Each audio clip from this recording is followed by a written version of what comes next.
Hello students, आज के इस वीडियो में हम class 5th maths chapter number 5 and self practice 5D के वर्ड प्रॉब्लम को सॉल्व करेंगे। प्रीवियस वीडियो में हमने डिवाइड करना सीखा था और आपको यहाँ पता होगा कि पहला एक्सरसाइज में हम डिवाइड सीखते हैं, फिर उससे रिलेटेड वर्ड प्रॉब्लम होता है, एडिशन सीखते हैं, फिर उससे रिलेटेड वर्ड प्रॉब्लम होता है।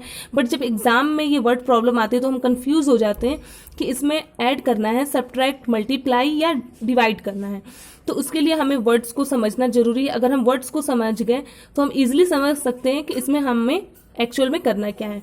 तो चलिए हम पहला क्वेश्चन स्टार्ट करते हैं। पहला क्वेश्चन है हमारा, 239 bags of cement can be loaded in a wagon, how many wagons are required to load 8365 bags.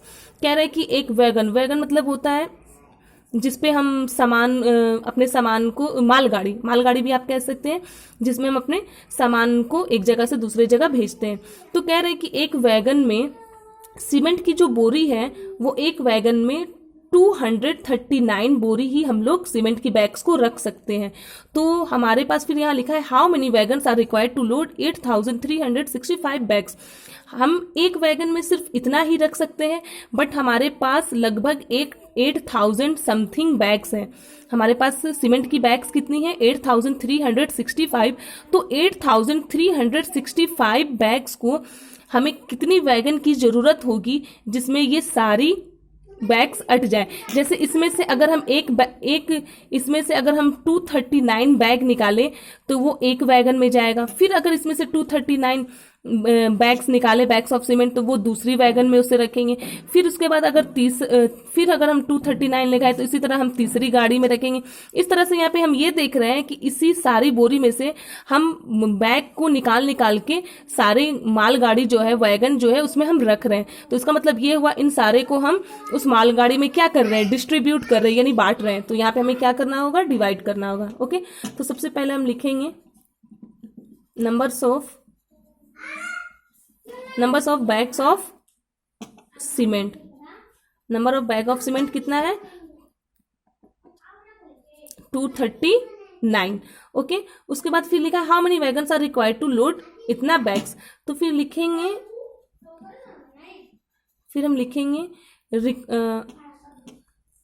Required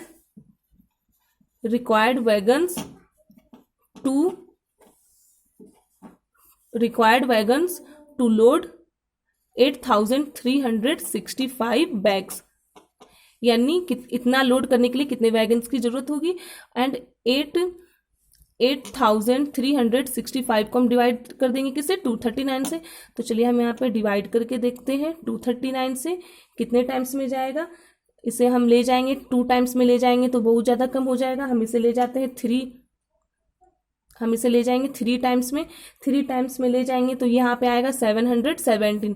अब हम सब्ट्रैक्ट करेंगे 16 में से 7 9, 2 में से 1 1 एंड 8 में से, और उसके बाद 8 बचा, 8 में से 7 1। अब 5 को लिखेंगे। अब 239 में हम 239 का टेबल हम कहाँ तक पढ़ेंगे कि 195 आ जाए। तो हम अगर 239 का टेबल हम 5 तक पढ़े, आप मल्टीप्लाई करके कर सकते हो, टेबल बना सकते हो। ओके, तो 1195 आएगा और ये सारा हो जाएगा कैंसिल सब्ट्रैक्ट करने पे। यानी कितने वैगन्स की जरूरत है? 35 वैगन्स की जरूरत पड़ेगी। ओके, ये क्वेश्चन हमारा कंप्लीट। अब हम आते हैं नेक्स्ट क्वेश्चन में। नेक्स्ट क्वेश्चन है हमारा, in a division sum the divisor is 63, the quotient is 857 and the remainder is 27, what is dividend. तो यहाँ पे दिया है कि डिविजर इतना है, क्वोशेंट इतना है, रिमाइंडर इतना है, तो डिवाइडेंड आपको फाइंड करना है। तो हमने डिवाइड एंड चेक के बारे में आपने पढ़ा है कि डिवाइड करते हैं फिर से चेक कैसे करते हैं क्लास 4th में। तो यहाँ पे हम डिवाइड एंड चेक वाले रूल को फॉलो करेंगे। तो फॉर्मूला ये होता है, डिवाइडेंड इक्वल टू डिवीजर। ये डिवाइडेंट निकालने का फॉर्मूला है, divisor multiply by quotient plus remainder. मतलब कि जो डिवीजर है उसको मल्टीप्लाई कर देंगे कोसेंट में पहले, और कोसेंट में मल्टीप्लाई करने के बाद जो आंसर आएगा उसमें हम रिमाइंडर को ऐड कर देंगे। तो डिवीजर कितना है? डिवीजर आप देख सकते हैं 63 है, इक्वल का साइन यहाँ पे देंगे, और कोसेंट कितना है? 857, और उसमें ऐड क्या कर देना है? रिमाइंडर कितना है? 27 ऐड कर देंगे। 63 में 857 को जब मल्टीप्लाई करोगे तो ये आएगा आपका 53,991। फिर उसमें हम क्या ऐड कर देंगे, उसमें हम ऐड कर देंगे 27, और जब हम 27 ऐड करेंगे 7 1 8 9 to 11 का 1 एंड कैरी 1 10 3 1 4 5, ये हमारा आंसर हो गया। ये हमारा क्या हो गया, डिवाइडेंड हो गया। ओके, ये क्वेश्चन भी हमारा कंप्लीट। अब हम आते हैं नेक्स्ट क्वेश्चन में। क्वेश्चन नंबर 7, क्वेश्चन नंबर 7 में है वॉट मस्ट बी इतना be multiply by to give इतना।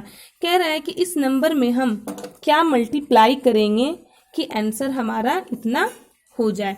तो आप हमेशा ये बात याद रखना, जो मल्टीप्लाई है, जो मल्टीप्लिकेशन होता है वो डिवीजन का अपोजिट होता है, और जो डिवीजन होता है वो मल्टीप्लिकेशन का अपोजिट होता है। तो कह रहा है कि इस नंबर में हम क्या मल्टीप्लाई करेंगे कि इतना हमारा आंसर आ जाए। बट यहाँ पे मल्टीप्लाइड जरूर लिखा है, लेकिन बट आपको मल्टीप्लाई नहीं करना है।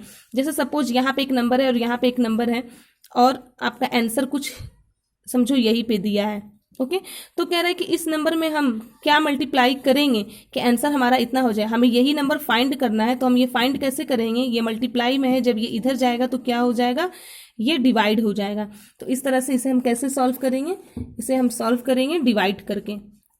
ओके, इसे हम इरेज करते हैं। चलिए हम डिवाइड करते हैं, यानी 8,846,674 को हमें डिवाइड किससे करना है, 698 से। 698 से जब हम डिवाइड करेंगे तो वो आंसर इसका आ जाएगा। तो चलिए हम डिवाइड करके देखते हैं।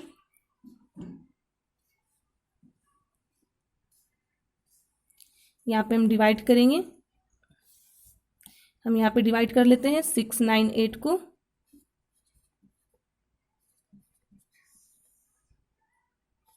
कितने टाइम्स में ले जाएंगे, पहले हम 1 टाइम्स में ले जाएंगे। 698 है, यहाँ पे 3 डिजिट है, यहाँ भी 3 डिजिट लो। ये 3 डिजिट इससे ये ज़्यादा है तो इन तीनों को हम ले सकते हैं। 1 टाइम्स में हम लेंगे तो कितना लेंगे, 698। सब्ट्रैक्ट करेंगे, बोरो लेंगे 16 में से 8, 16 में से 8 3 बचा, 13 में से 9 4 7 बचा, 7 में से 6 1। फिर उसके बाद इस 6 को हम उतारेंगे। एंड अब देखो 698 के टेबल में क्या 1486 आता है, तो नहीं, 1486 नहीं आता है, 1396 आता है। और कितने टाइम्स में, 2 टाइम्स में। आप मल्टीप्लाई करके देख लेना, 2 टाइम्स में आता है 1396। अब फिर इसे सेपरेट करेंगे, 6 में से 6 0, 8 में से 9 नहीं जाएगा, बोरो लेंगे, 18 में से 9 9, 3 3 कैंसिल, 1 1 कैंसिल। फिर बचेगा कौन सा हमारा, 7 उतारेंगे। 698 के टेबल में 907 आता है, नहीं 907 नहीं आता है, 907 से बहुत ज़्यादा आएगा। 1396, वो भी 2 टाइम्स में। तो फिर हम कितने टाइम्स में जाएंगे, फिर हम 1 टाइम्स में 698 जाएंगे। 7 में से 8 नहीं, बोरो लेंगे, ये इससे बोरो मांगेगा, फिर ये इसको देगा। 17 में से 8 9, ये 990, ये 8 में से 6 2। अब किसे उतारेंगे, अब 4 को उतारेंगे। 698 के टेबल में 2094 आता है, तो यस आता है ये, और ये कितने टाइम्स में आता है, ये 3 टाइम्स में आता है। तो इसे हम लिख देंगे, ये भी कैंसिल, ये भी कैंसिल, ये भी कैंसिल, ये भी कैंसिल। यानी हमारा आंसर क्या हो गया, हमारा आंसर हो गया 1 2 1 3। यानी 698 में अगर हम इससे मल्टीप्लाई करेंगे तो हमारा आंसर इतना हो जाएगा। आप 698 में रफ में कहीं इस नंबर से मल्टीप्लाई करके देखना, आपका इतना आंसर आ जाएगा। ओके, और इससे पहले वाली क्लास में मैंने आपको डिवाइड बहुत अच्छे से समझाया था। यहाँ पे मैं आपको डायरेक्ट मल्टीप्लाई कर करके दिखा रही हूँ। इससे अगर आपको मल्टीप्लाई सीखना है तो आप जो प्रीवियस वीडियो है आप उसको आपको अगर डिवाइड सीखना है तो आप प्रीवियस वीडियो को खूब अच्छे से देख लेना। ओके, अब हम आते हैं एक और क्वेश्चन में। क्वेश्चन नंबर 9, क्वेश्चन नंबर 9 है divide the greatest number of 8 digit by the greatest number of 3 digit. हमें 8 डिजिट के ग्रेटेस्ट नंबर से 3 डिजिट के ग्रेटेस्ट नंबर हमें 3 डिजिट के ग्रेटेस्ट नंबर से 8 डिजिट के ग्रेटेस्ट नंबर को क्या करना है, डिवाइड करना है। तो हम लिखेंगे, पहले हम लिखेंगे greatest number of 8 digit. Greatest number of 8 digits क्या हो जाएगा, 9999999 1 2 3 4 5 6 7 8। फिर उसके बाद लिखेंगे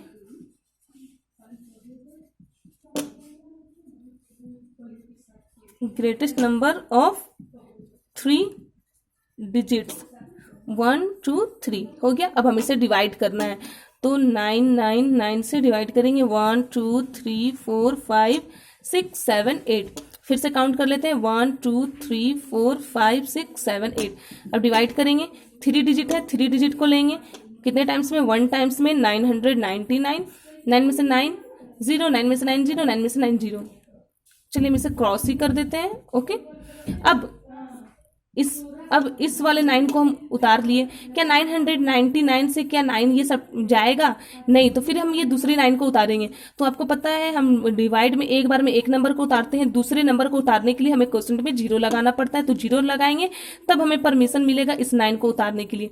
फिर भी ये नंबर जो है इससे कम है, यानी हमें इस 9 की भी जरूरत पड़ेगी, तो फिर हमें 0 दे लगाना होगा। फिर इस 9 को हम उतार लेंगे। फिर कितने टाइम्स में, 1 टाइम्स में 999। फिर सब्ट्रैक्ट करेंगे, 9 कैंसिल, ये 9 कैंसिल, फिर ये 9 कैंसिल। अब फिर हम, अब बचा क्या हमारा, इस 9 को हम उतारेंगे, 9 उतार लिए। फिर उसके बाद एक बार में सिर्फ एक ही 9 को उतारेंगे, और इस 9 को उतारने के लिए फिर हमें यहाँ पे क्या देना होगा, 0 देना होगा। तो 0 हम यहाँ पे दे दिए, तो 9 यहाँ पे आ गया। ओके,